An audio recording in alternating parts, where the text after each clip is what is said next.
Evangelho de João, capítulo 4, versículo 22. Vós adorais o que não conheceis.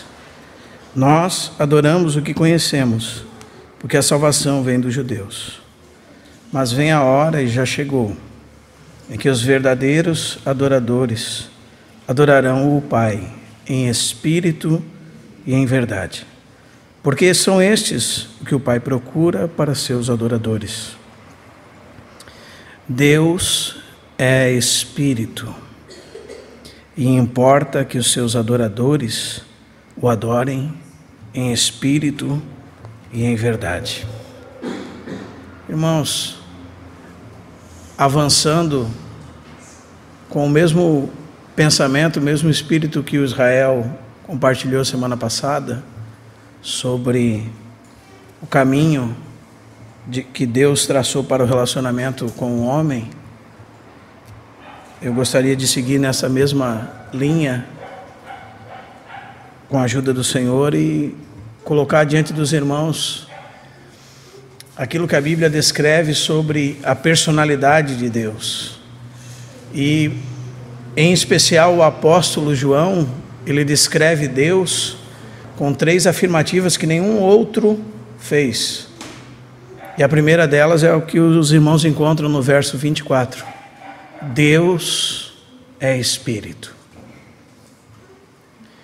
Depois, na sua primeira epístola, irmãos, no capítulo 1, verso 5, João diz: Deus é luz. E nesta mesma epístola, no capítulo 4, verso 8 e verso 16, João diz: Deus é amor. E o apóstolo Paulo, em Gálatas 5, 16, diz: andai em espírito. Depois ele repete essa mesma frase em Gálatas 5, 25. Se vivemos no espírito, andemos também no Espírito. Depois Paulo repete a mesma coisa em Efésios capítulo 5. Ele diz: andai em amor. Depois ele diz, João diz na sua primeira epístola, capítulo 1, verso 5, andai na luz. Então, isso mostra que as coisas que Deus é sobre as quais nós devemos caminhar e estabelecer um relacionamento com Deus em cima daquilo que Ele é. Amém, irmãos? Então, porque Deus é Espírito, nós devemos andar em Espírito. Isso fala do nosso relacionamento com Deus. Porque Deus é amor, nós podemos andar em amor. Porque Deus é luz, nós podemos andar como filhos da luz. E nós sabemos que o intermediário para esta caminhada de fé, o próprio caminho para isso, é o seu Filho Jesus Cristo. E todos os irmãos aqui conhecem bem. Hoje, irmãos, nós vamos tocar nesse tema, andando com Deus, sobre esse primeiro aspecto, a natureza do caminhar com Deus. Porque Deus é Espírito, nossa caminhada de relacionamento com Ele deve ser no Espírito. A esfera do nosso caminhar com Deus não é uma esfera que abrange as coisas que você vê. Elas vão muito além daquilo que nós vemos.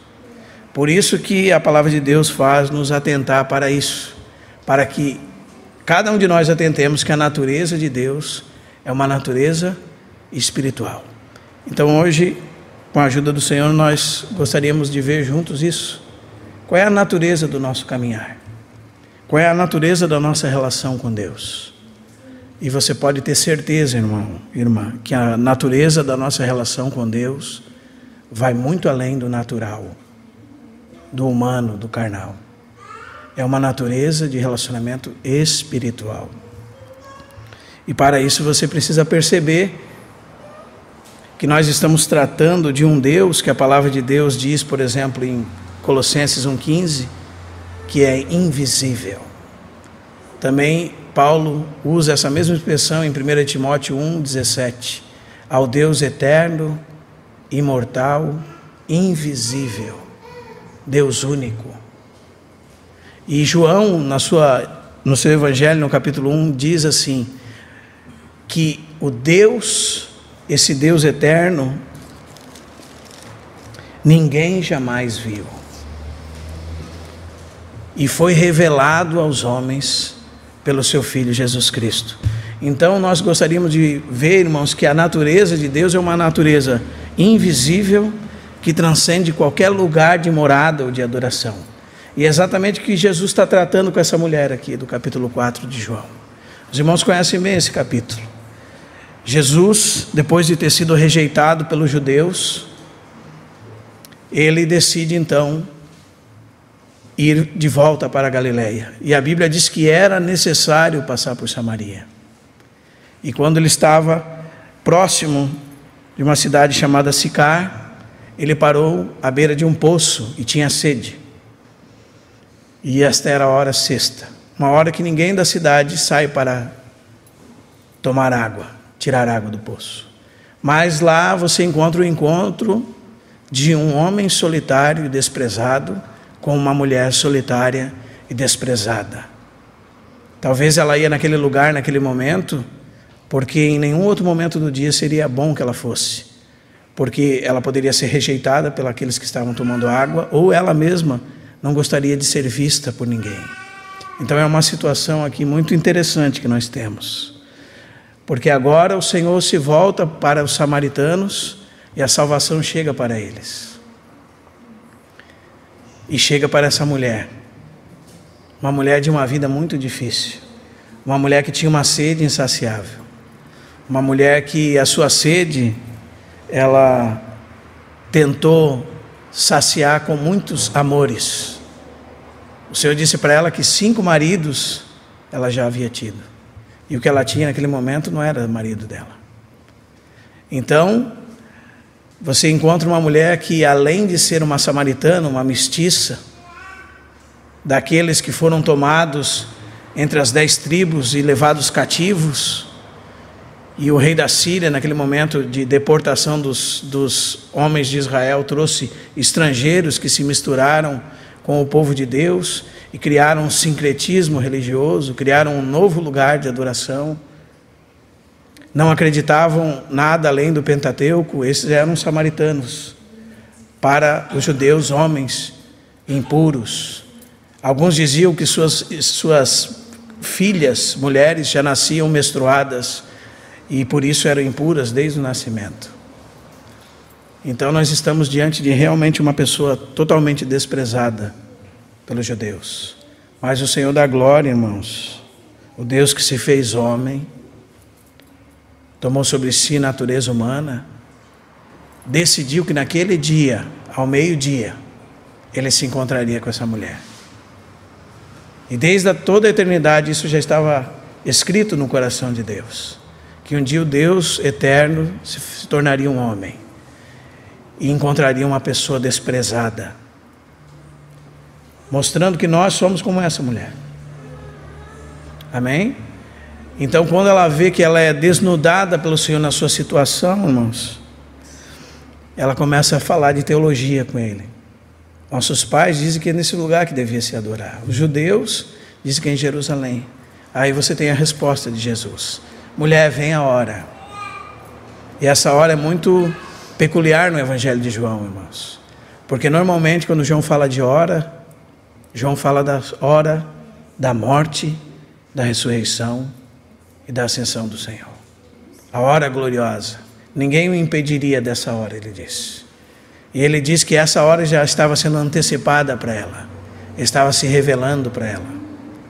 Ele estava se revelando como uma verdadeira água da vida. Que ele disse que nela, se ela bebesse dessa água, isso seria uma fonte a jorrar dentro dela. Os irmãos estão entendendo, irmãos? O Senhor está tratando, irmãos, de realidades espirituais. Ela não entendia, como Nicodemos não entendeu no capítulo 3, que o Senhor estava falando de realidades espirituais. Quando Jesus disse para Nicodemos que era necessário ele nascer de novo, nascer da água, do Espírito, ele não entendeu. Quando Jesus disse para essa mulher que era necessário que ela pedisse e que recebesse dele a água da vida, ela também pensava ser uma água fresca, porque você não sabe o que é isso. Você abre a sua torneira e você tem água fresca. Mas num lugar como este, a água fresca realmente é uma ótima metáfora daquilo que é uma realidade de vida, de pureza. Em Jeremias 2,13, a Bíblia diz que o povo de Deus se desviou das águas vivas e fez para si cisternas rotas, cisternas que têm água morta, parada.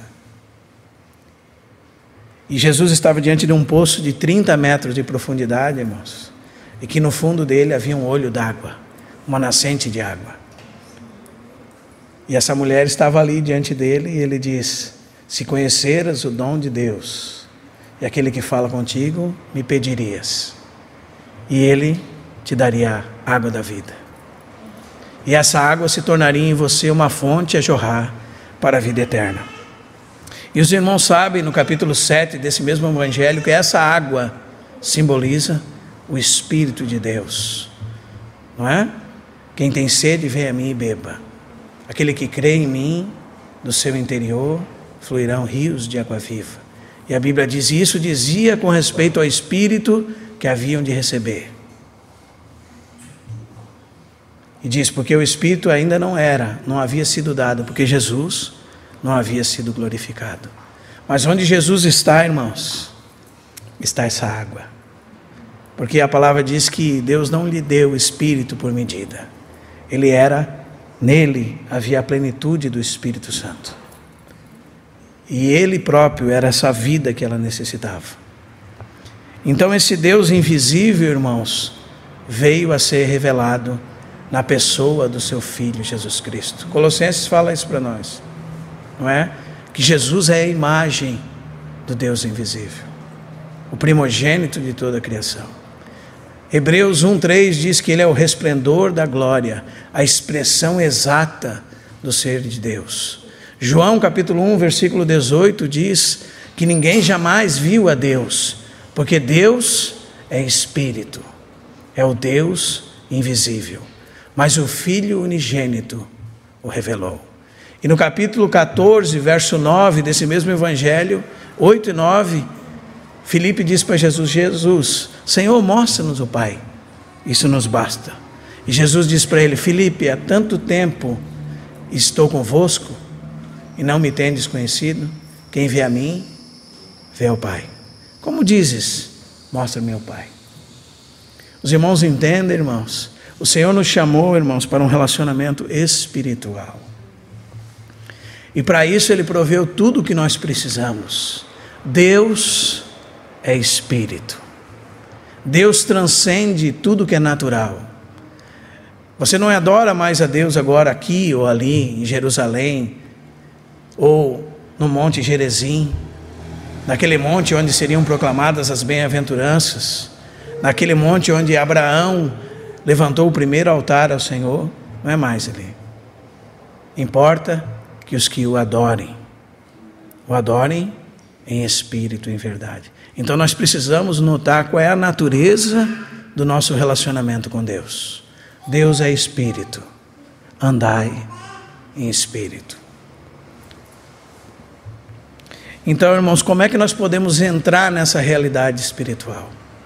Porque se Deus é Espírito e nós tivemos em Cristo Jesus uma porta aberta, onde começa essa nossa relação com esse Deus que é Espírito? Nascendo da água e do Espírito, nascendo de novo. Como diz Ezequiel 36, a partir do verso 26. Eu vos darei um novo Espírito, colocarei em vós o meu Espírito, aspergirei água pura sobre vós, farei com que andeis nos meus caminhos. Nós, irmãos, que somos cristãos, precisamos saber aquilo que recebemos de Deus. E se você ainda não começou um relacionamento com o Deus vivo e verdadeiro, saiba que esse relacionamento é um relacionamento espiritual, que começa no nosso espírito, através do novo nascimento. O novo nascimento também é descrito na Bíblia como a regeneração. E para isso você precisa entender do que é feito o homem, do que é formado o homem, com que instrumento em você adora a Deus, se relaciona com Ele. E quando você abre em 1 Tessalonicenses 5:23, você descobre, irmão, que o homem é formado de 3 partes: espírito, alma e corpo. Aqueles que estão sem Cristo, sem Deus, têm seu espírito morto, como era Nicodemos no capítulo 3 desse evangelho, como era essa mulher samaritana agora no capítulo 4. São pessoas que se relacionam com as coisas do mundo, com as coisas psicológicas, com as coisas sentimentais, mas com Deus elas não têm relação alguma, porque elas são pecadoras e têm seu espírito morto. Mas quando Cristo entra na vida delas, então ocorre um novo nascimento.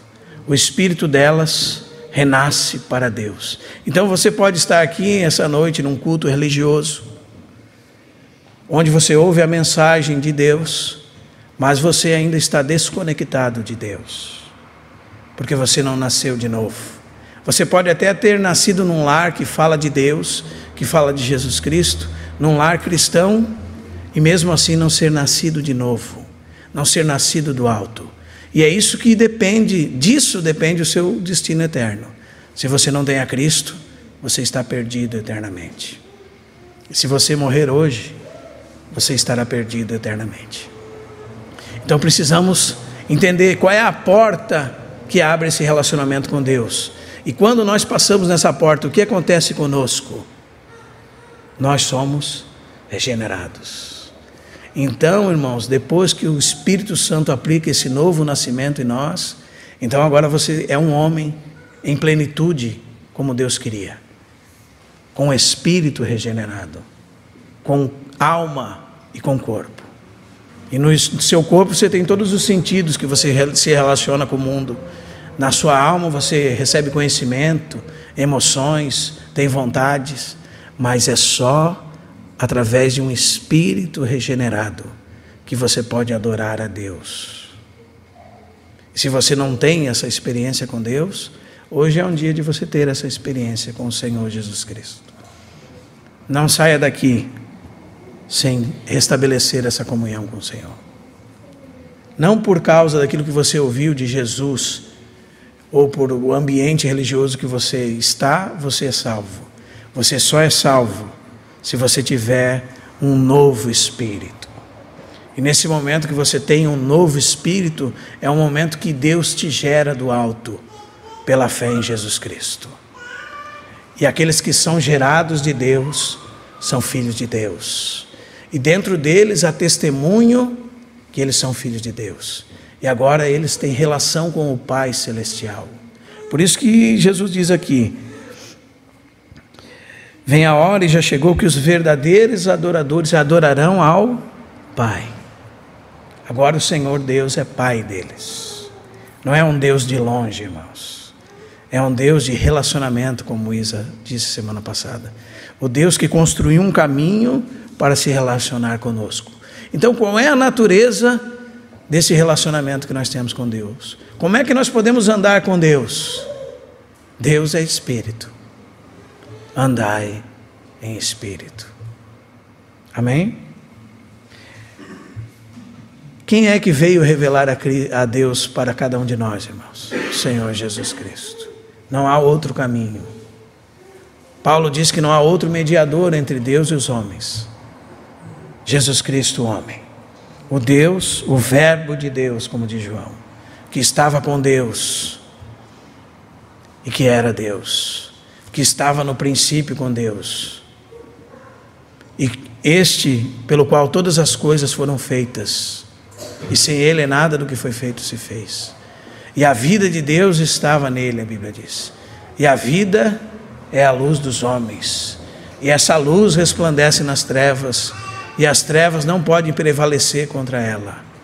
Esse é o nosso Jesus, o Deus que se fez homem. Amém? Que se esvaziou de si mesmo. Veja que situação Jesus está nesse contexto, irmão. um homem rejeitado. O Deus da glória. O Deus que criou todas as coisas. O Deus que sustenta todas as coisas pela palavra do seu poder. A expressa imagem de Deus. Ele, por amor de pessoas como essa mulher, se esvaziou de si mesmo.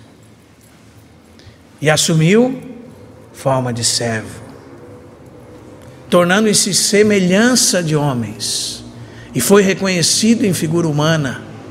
E como homem, a si mesmo se humilhou, tornando-se obediente até a morte, e morte de cruz. E por isso essa mulher que desconhecia Deus, agora tem Deus disponível para ela.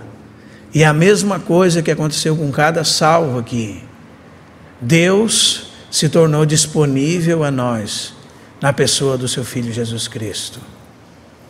Amém, irmãos? Jesus Cristo, irmãos, é a revelação de Deus. Jesus Cristo, irmãos, é a porta para a vida espiritual.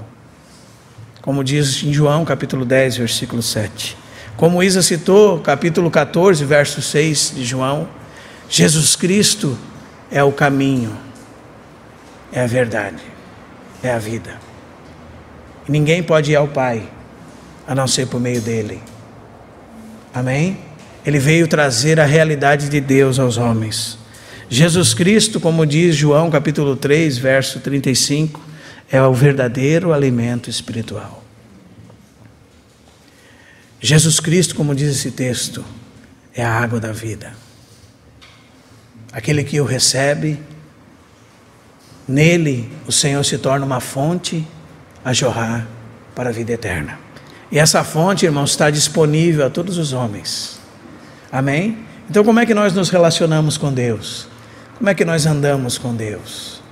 Nós andamos com Deus, irmãos, reconhecendo a Cristo Jesus como Senhor, reconhecendo que não há outro caminho, reconhecendo que Ele é a porta do aprisco das ovelhas. Por Ele nós entramos e saímos. Ele é a pastagem que nós comemos. Ele é o nosso sumo pastor. Nós entramos no seu redil, sob o seu cuidado. Amém? E através dele nós podemos ter um relacionamento espiritual com Deus. Agora você não pode ver a Jesus em carne, porque o Cristo que esteve entre esses homens, em contato com essa mulher, foi elevado às alturas à vista de todos, e se assentou como homem à destra da majestade nas alturas. E ele se tornou tão superior aos anjos, como recebeu um nome muito mais excelente que o deles. Mas agora esse Cristo foi derramado sobre toda a carne, através do Espírito Santo. Está disponível para todos os homens, irmãos. E Paulo fala isso muito claramente em 2 Coríntios, capítulo 5, que muitos daqueles irmãos coríntios haviam conhecido Jesus segundo a carne, ou seja, nos dias que ele viveu, mas agora nós não o conhecemos segundo a carne, nós conhecemos segundo o Espírito. Amém?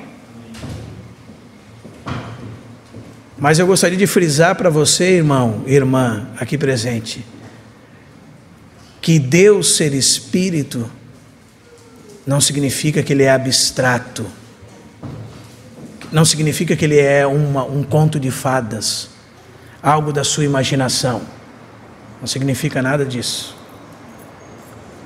Amém? Você está ouvindo a minha voz saindo por esses alto-falantes, mas você não vê a minha voz. Não significa que você não vê os efeitos dela. Não é assim? Quando um vento sopra sobre você, você não vê o vento, mas os efeitos que o vento produz, você consegue ver. Foi isso que Jesus disse para Nicodemos: o vento sopra para onde quer, ouves a sua voz, não sabes de onde vem, nem para onde ele vai. Assim é todo aquele que é nascido do Espírito. Ou seja, Jesus está dizendo para Nicodemos: você não vê o vento, mas os efeitos que ele produz, você pode discernir. Então alguém que nasceu de novo, irmão, é alguém que Deus está soprando no seu interior. Você não vê, mas as pessoas ao seu redor verão que você é um filho de Deus, nascido de novo, porque a sua vida será transformada por esse Deus invisível, diz Paulo, mas real. Invisível, irmãos, mas mais real do que você está na minha frente e eu estou na sua frente. Porque foi dele que tudo que é visível veio existir, pela palavra do seu poder. Do nada veio existir, ex nihilo, do nada. Então ele é muito mais real do que você possa discernir. E você pode somente começar a sentir essa verdade espiritual através de Jesus Cristo. Então não há relacionamento com Deus, irmãos, que não seja na pessoa de Jesus. Os irmãos estão entendendo, irmãos? Não há outro caminho de Deus para o homem. Não há outro caminho para você. Não pense que você vai fazer boas obras e o Senhor, Deus vai te aceitar. Você pode fazer boas obras do começo ao fim da sua vida. E no final da sua vida, sendo um bom homem perante a sociedade, você vai para o inferno.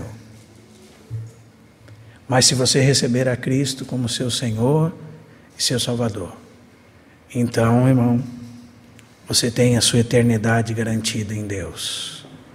Porque aquele que começou a boa obra em nós, há de completá-la até o dia de Jesus Cristo. E Ele deseja ter relacionamento conosco. E agora os regenerados têm espírito regenerado. Amém? Por intermédio do qual eles se comunicam com esse Deus que é espírito. No seu interior, no mais profundo do seu ser, eles sentem um testemunho do Deus vivo. Ninguém precisa dizer para ele que Deus existe. Porque para ele Deus é real. A palavra de Deus diz em Provérbios 20, 27 que o espírito do homem é a lâmpada do Senhor.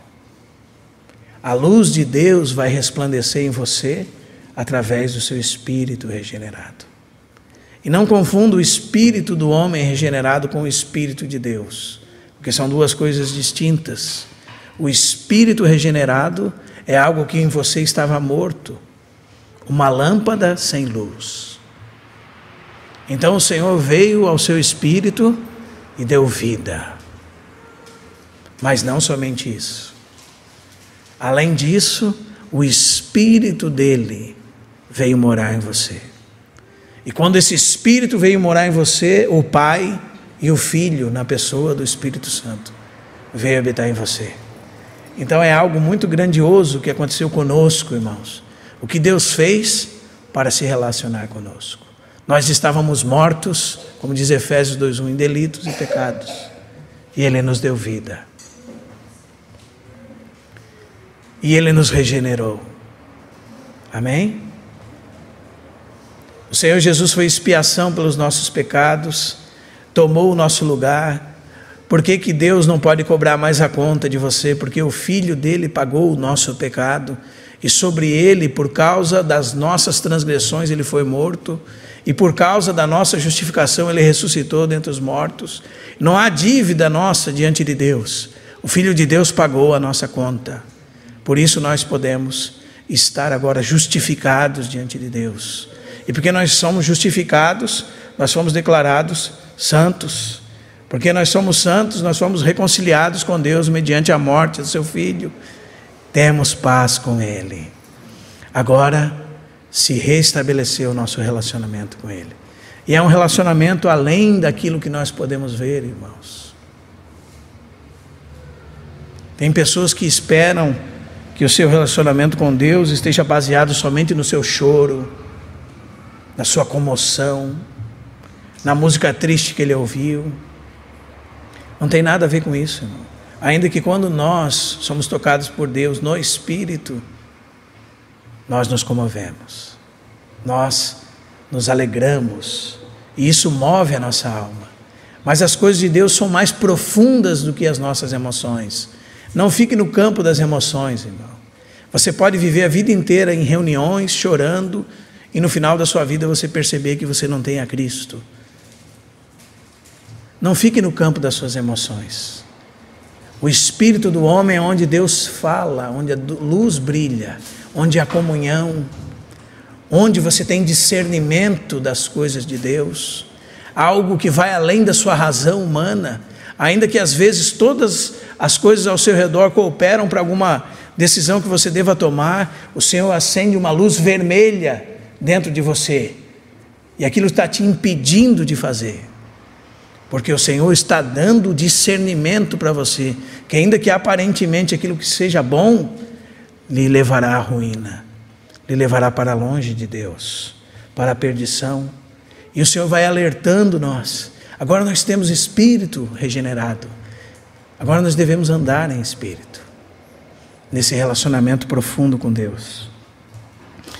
E Paulo deixa isso claro para os coríntios, e isso muda todas as nossas relações, irmãos. Quando nós conseguimos ver essa realidade de Deus, que agora essa porta se abriu para nós, que nós temos esse órgão dentro de nós que é o Espírito, pelo qual nós podemos ser direcionados por Deus, e nós nos detemos a isso, então tudo muda. Nós não andamos mais por vista, nós andamos pela direção de Deus em nosso espírito. E todas as vezes que nós confiamos no Deus que tudo sabe e nos fala dentro do nosso coração, então nós andamos em espírito, então nós estamos andando em Deus, e nós estamos produzindo relacionamento progressivo com o Deus vivo. Como nós adoramos a Deus? Em espírito, em realidade. Amém, irmãos? Como nós nos relacionamos uns com os outros? Paulo diz assim em 2 Coríntios 2,15: e ele morreu por todos, para que os que vivam não vivam mais para si mesmos, mas por aquele que por eles morreu e ressuscitou. Assim que nós, daqui por diante, ninguém mais conhecemos segundo a carne.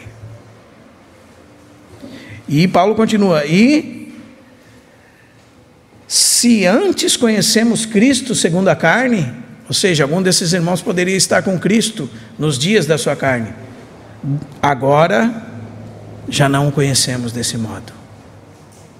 E ele continua naquele texto que você e eu conhecemos muito bem: se alguém está em Cristo, ele faz parte de uma nova criação. As coisas velhas já passaram, tudo se fez novo. Se você acha, irmão, que um bandido, que um assassino, que um ladrão, que um homossexual não pode mudar, você não conhece o Evangelho. O Evangelho transforma as pessoas em uma nova criação. Aquilo que eles faziam, eles abandonam pela luz de Deus que brilhou no seu coração. E se você acha que é impossível para Deus, você não conhece o Evangelho de Jesus Cristo. Porque o Senhor não veio para os justos, o Senhor veio para os perdidos, e para que eles sejam levados ao arrependimento. Amém? E que tenham suas vidas transformadas. Eles se convertem dos ídolos para servir o Deus vivo e verdadeiro. E eles se tornaram novas criaturas.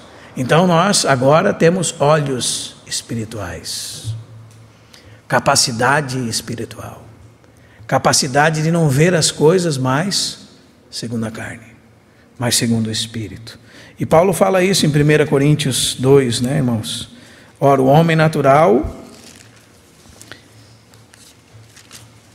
1 Coríntios 2, versículo 14, ora, o homem natural não aceita as coisas do Espírito de Deus, porque eles são loucura,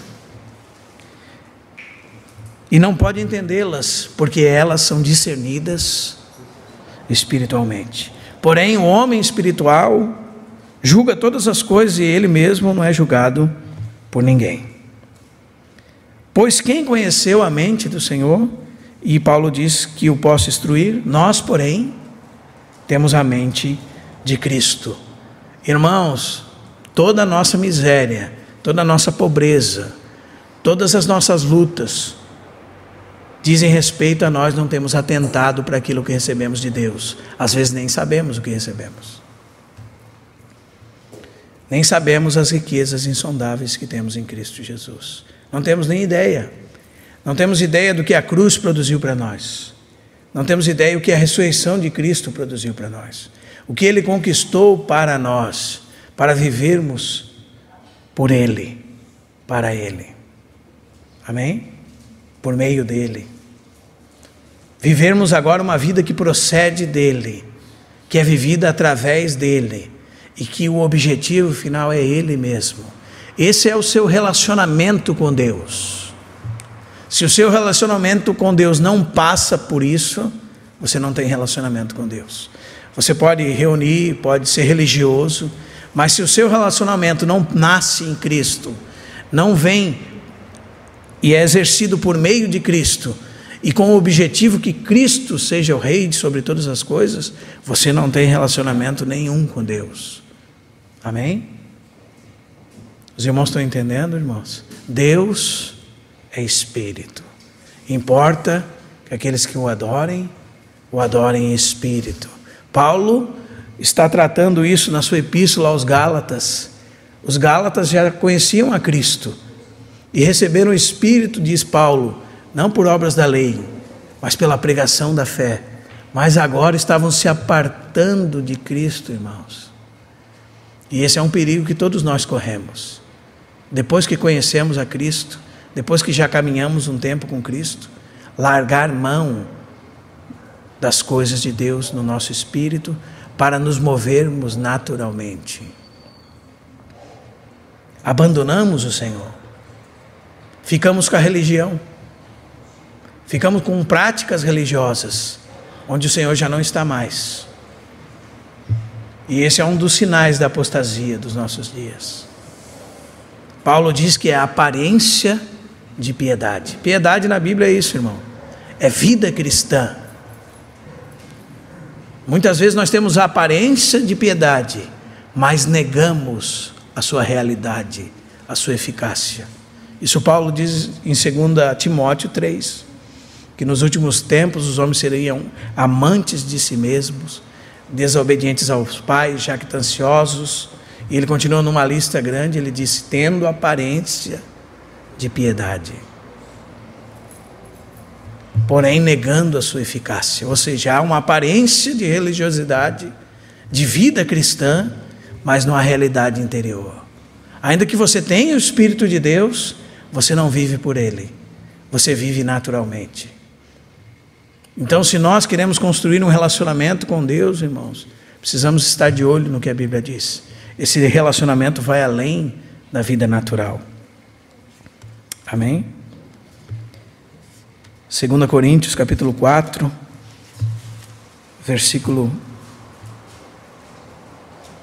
a partir do versículo 16. Eu sei que eu estou citando muitos versículos, irmãos que puderem anotar, anotem, revejam o vídeo, confiram nas Escrituras. Amém? 2 Coríntios 4, 16 diz, por isso não desanimamos. Pelo contrário, mesmo que o nosso homem exterior se corrompa, contudo, o nosso homem interior, esse é o espírito, irmão, do homem regenerado, se renova de dia em dia. Porque a nossa leve e momentânea tribulação produz para nós eterno peso de glória, acima de toda comparação. E diz Paulo, não atentando para aquilo que se vê, mas para aquilo que não se vê. Porque o que se vê são temporal. Aquilo que se vê é passageiro. E aquilo que não se vê é eterno. Paulo está falando das coisas do alto. Por isso que Colossenses 3 ele diz, se fosses ressuscitados juntamente com Cristo, buscai as coisas lá do alto, onde Cristo vive, está assentado à destra de Deus. Pensai nas coisas que são lá do alto, não as que são aqui da terra, porque morrestes, e diz, a vossa vida está oculta juntamente com Cristo em Deus. E Paulo diz, quando Cristo, que é a nossa vida, se manifestar. Cristo é a nossa vida, irmãos. Vida cristã é a vida de Cristo. Onde está essa vida de Cristo, irmão? Dentro de nós, no nosso espírito. Temos tudo o que precisamos. A nossa miséria é que somos mendigos pedindo esmola em salvas, em bacias de ouro, com uma conta cheia, com muito recurso, mas pobres exteriormente, porque não conhecemos a riqueza que em Cristo nós temos. Então isso, digo eu, irmãos, há uma necessidade em cada um de nós, de andar em espírito, para que haja relacionamento com Deus. O Deus que João diz, é espírito. Há uma necessidade que nós tiremos os nossos olhos das coisas deste mundo. Amém? De nos voltarmos para o Deus que habita em nós, para o Espírito Santo que está em cada um de nós, e andarmos sob a direção do Espírito. Isso é andar em espírito. Andar em espírito não é uma experiência transcendental sua, irmão, que você entrou num êxtase espiritual e caiu no chão, não tem nada a ver com isso. É andar sobre a direção do Espírito. O Senhor se moveu, nós nos movemos com Ele. O Senhor se entristeceu, nós nos entristecemos com Ele. O Senhor levantou o acampamento, nós levantamos o acampamento com Ele.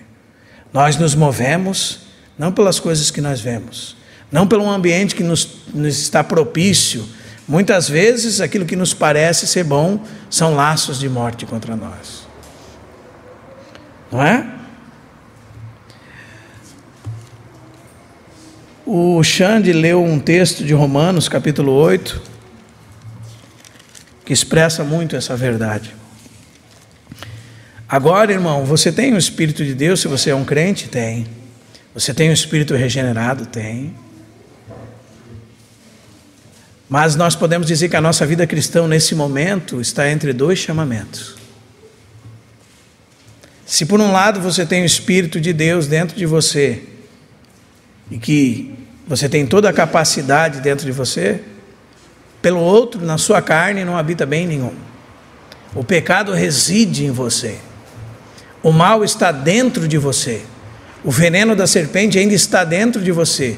Você foi perdoado dos seus pecados. Amém? Você está sendo liberto do domínio do pecado. Mas somente um dia, quando Jesus voltar, este mal que faz você perecer e morrer, que faz com que você tenha rugas, doenças, cabelos brancos, e que você um dia vá para uma sepultura, está aí, dentro de você. E agora você está entre dois chamamentos.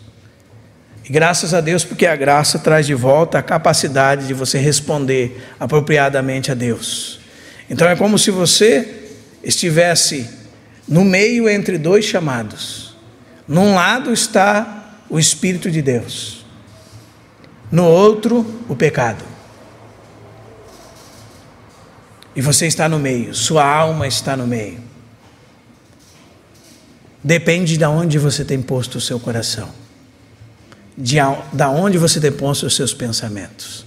Você quer andar em espírito, tendo experiências emocionais e almáticas, você nunca vai conseguir andar em espírito. Você tem que estar disponível para Deus. A sua vontade tem que ser colocada em sujeição à vontade de Deus. A sua mente tem que ser posta no Espírito de Deus. Então, nesse capítulo 8 de Romanos, nós temos a vida em Espírito. A vida no Espírito. Mais de 16 vezes a palavra Espírito aparece no capítulo 8 de Romanos. É uma palavra muito importante aqui. O irmão leu para nós: agora, pois, já nenhuma condenação há para os que estão em Cristo Jesus. Porque o princípio, a lei do Espírito da vida em Cristo Jesus, te livrou da lei, do pecado e da morte. Você vai encontrar essas leis, 4 leis. A lei de Deus, a lei da sua mente, a lei do pecado e da morte, a lei do Espírito da vida. Leia em casa o capítulo 7 de Romanos e 8. São princípios governantes. Em você tem um princípio de morte. Paulo fala assim: desventurado homem que sou, quem me livrará do corpo desta morte? Paulo se encontrava numa luta interior, irmãos. Aquele bem que ele queria fazer, ele não conseguia. Mas o mal que ele não queria fazer, ele fazia. E ele diz: então, encontro a lei de que o mal reside em mim. E ele diz: desventurado homem que sou, quem me livrará do corpo dessa morte? Nós que somos salvos agora podemos andar a cada dia pelo Espírito em uma vida vitoriosa. Uma vida sobre o pecado. Vitoriosa sobre o pecado. Uma vida no Espírito de Deus. Amém, irmãos? Se você não entende isso, você vai ter problema, porque quando você foi salvo, você ama muito o Senhor. E daqui a pouco você vê que você está querendo matar o seu vizinho novamente. Mesmo depois que você foi salvo. E você não entende. Como agora eu salvo, ainda quero matar o meu vizinho? Como agora eu salvo, ainda quero me prostituir? Como agora eu salvo, ainda quero roubar? Ainda quero enganar? Como pode? Ainda quero fazer diversas coisas. Precisa entender que hoje você está sobre 2 chamamentos. Você está no meio entre 2 chamamentos. Por um lado está o pecado. E esse vai levar você à ruína, à morte, à frieza. Por outro, agora nós temos o Espírito Santo. E nesse, irmãos, nós temos toda a capacidade que precisamos. Depende onde está a nossa alma. Onde está posta a nossa alma. Por isso Paulo fala assim, verso 4, a fim de que o princípio da lei se cumprisse em nós que não andamos segundo a carne, mas andamos segundo o Espírito. E o verso 5 diz: porque os que se inclinam para a carne cogitam das coisas da carne, mas os que se inclinam para o Espírito, das coisas do Espírito. E a palavra mais exata é os que fixam a sua mente nas coisas da carne, cogitam das coisas da carne. Consideram sobre coisas pecaminosas, sobre o mal, sobre o pecado. Mas aqueles que fixam a sua mente nas coisas do Espírito, têm pensamentos espirituais, andam no Espírito. E Paulo fala que esse pendor da carne, verso 6, dá para a morte, mas o do Espírito para a vida e paz. E mais, irmãos, o pendor da carne é inimizade contra Deus, porque não está sujeito à lei de Deus, nem mesmo pode estar. E Paulo conclui que os que estão na carne não podem agradar a Deus. Mas se nós, que temos o Espírito de Deus, andarmos no Espírito, podemos agradar a Deus. Colocarmos a nossa mente no Espírito, vamos ter vida, paz. Amém? Paulo diz: vós, porém, não estáis na carne. A realidade em Cristo é essa, irmão. Será que nós temos provado dessa realidade em Cristo? Vós, porém, não estáis na carne, mas no Espírito. Mas Paulo precisa excluir os não crentes. Então ele diz: se de fato o Espírito de Deus habita em vós. E se alguém não tem o Espírito de Cristo, esse tal não é dele. Os irmãos estão entendendo, irmãos? O que separa os crentes dos não crentes? O Espírito de Deus habita em você. Você é um crente, um salvo. Você ainda tem problemas com o pecado? Vai ter, irmão. Porque você precisa viver uma vida andando com Deus no Espírito. Se porém Cristo está em vós, o corpo, na verdade, está morto por causa do pecado, porque vai para a sepultura, mas o Espírito é vida, por causa da justiça. E esse mesmo Espírito, diz o verso 11, se habita em vós o Espírito daquele que ressuscitou a Jesus dentre os mortos, esse mesmo que ressuscitou a Cristo Jesus dentre os mortos, vivificará também o vosso corpo mortal, por meio do seu Espírito que em vós habita. Essa é a garantia da nossa ressurreição, a garantia da nossa transformação, a garantia que somos de Deus e que um dia seremos transformados, que um dia o pecado sairá dos nossos corpos mortais, e que tragada será a morte pela vitória, que o corruptível será absorvido pelo incorruptível, a morte será tragada pela vida. Amém, irmãos? O Espírito de Deus, o penhor de Deus em nós. E Paulo continua dizendo assim: pois, irmãos, não somos devedores, mas não a carne, como se constrangidos a viver segundo ela. E ele adverte os crentes: porque se vivermos segundo a carne, caminhamos para a morte. Mas se pelo Espírito nós mortificarmos os feitos do pecado e da carne, fazendo o que, irmão? Andando em Espírito. Paulo diz: certamente vivereis. E se você quer seguir nesse caminho com Deus, o verso 14 é muito importante. Todos os que são guiados pelo Espírito de Deus se tornaram maduros. Filhos, nesse versículo 14, é filho maduro. Alguém que já se tornou filho de Deus e agora aprendeu a andar pelo Espírito, aprendeu a ser guiado pelo Espírito, se tornou maduro. É Deus que dá a direção na vida dele, é Deus que governa a sua vida. Ele tem relacionamento com Deus, um relacionamento progressivo, e que o levou à maturidade. Agora ele chegou em outro estágio da vida no Espírito, uma vida guiada pelo Espírito de Deus. Agora ele é maduro. Amém? Porque não recebestes o espírito de escravidão para viver desatemorizados, mas recebestes o espírito de adoção, baseados no qual nós clamamos: Pai. Você já experimentou essa palavra na sua boca com relação a Deus? Quando você chama Deus de Pai, parece que está chamando de tio, ou de parente distante, ou Deus é Pai para você? Qual é a sua relação com Deus? É verdadeiramente de vida?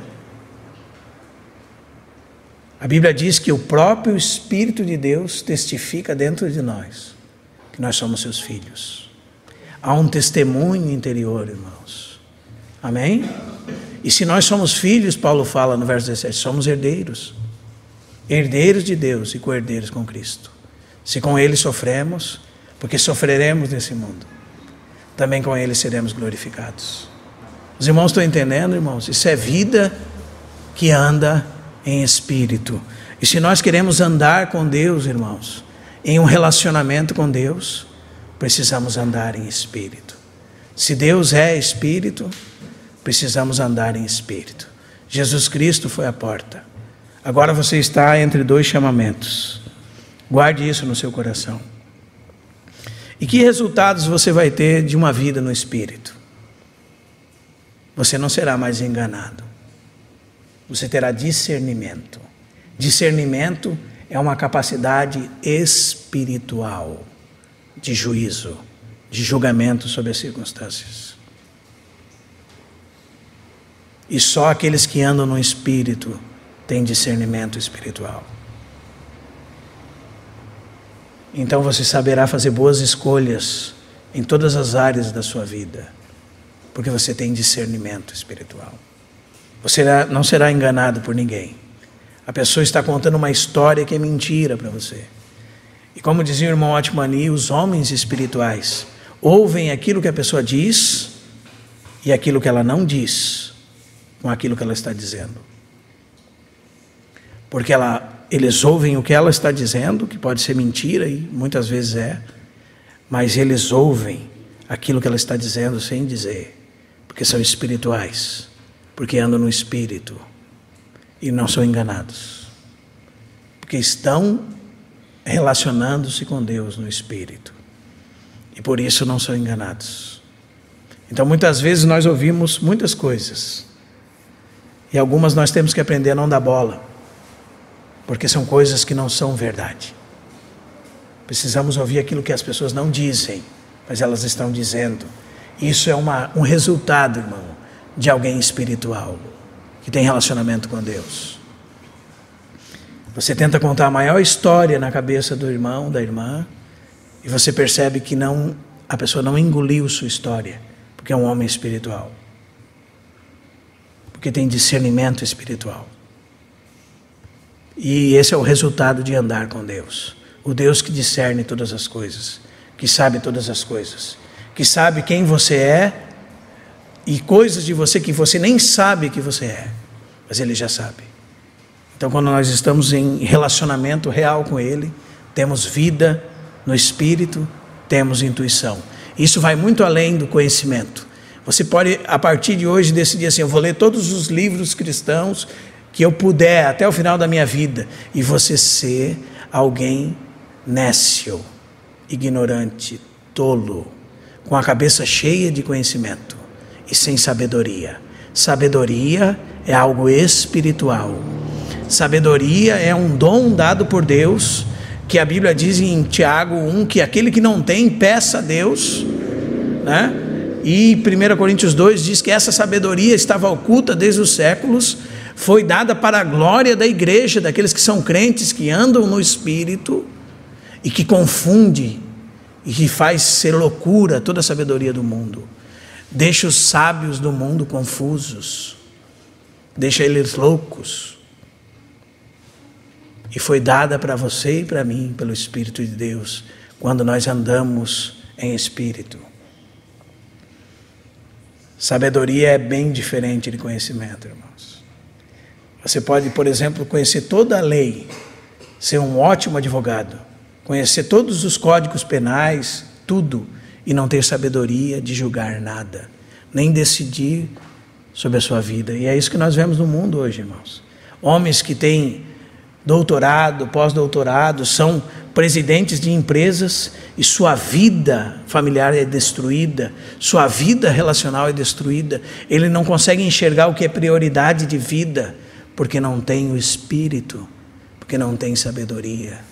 Mas para nós está disponível, como diz em 1 Coríntios 2, uma sabedoria que estava oculta dos séculos e das gerações, e agora está disponível e foi reservada para a glória da igreja.